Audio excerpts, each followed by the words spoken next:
எட்டு திக்கும் வெற்றி கொடி கட்டும் தமிழ் சொந்தங்களுக்கு அன்பு வணக்கம். News time Tamil YouTube channel வாயிலாக உங்களை சந்திப்பதில் மிக்க மகிழ்ச்சியும் உற்சாகமும்.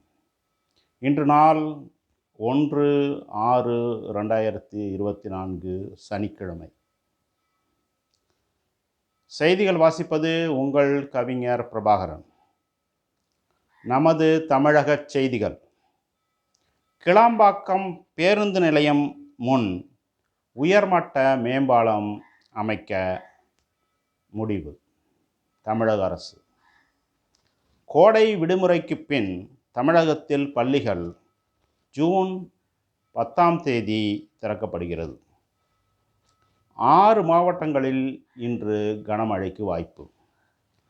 தமிழ்நாட்டில் இயல்பை விட 19% கோடை மழை அதிகமாக பெய்துள்ளது.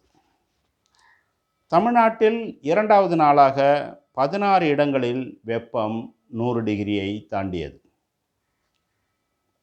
வாக்கு எண்ணிக்கை பாதுகாப்பு தொடர்பாக காவல்துறையுடன் தமிழக தலைமைச் செயலர் ஆலோசனை. நமது நாட்டு செய்திகள்.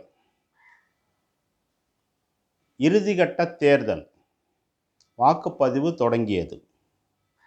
அருணாச்சலம் சிக்கிம் சட்டப்பேரவை தேர்தல் நாளை வாக்கு எண்ணிக்கை. வட மாநிலங்களில் வெப்ப அலைக்கு 50க்கும் மேற்பட்டோர் பலி.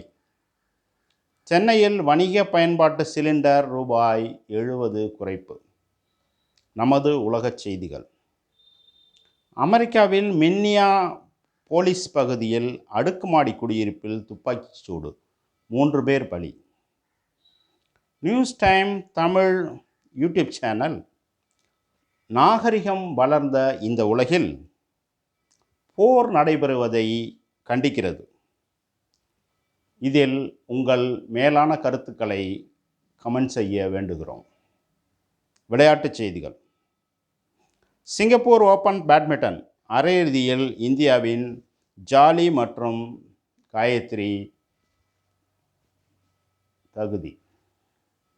பிரெஞ்சு ஓப்பன் டென்னிஸ் 4வது சுற்றில் அமெரிக்க வீராங்கனை cocoa cough. News time Tamil YouTube சேனலின் மேம்பாட்டிற்கு உங்கள் மேலான ஆலோசனைகள் வரவேற்கப்படுகின்றன. நன்றி, வணக்கம்.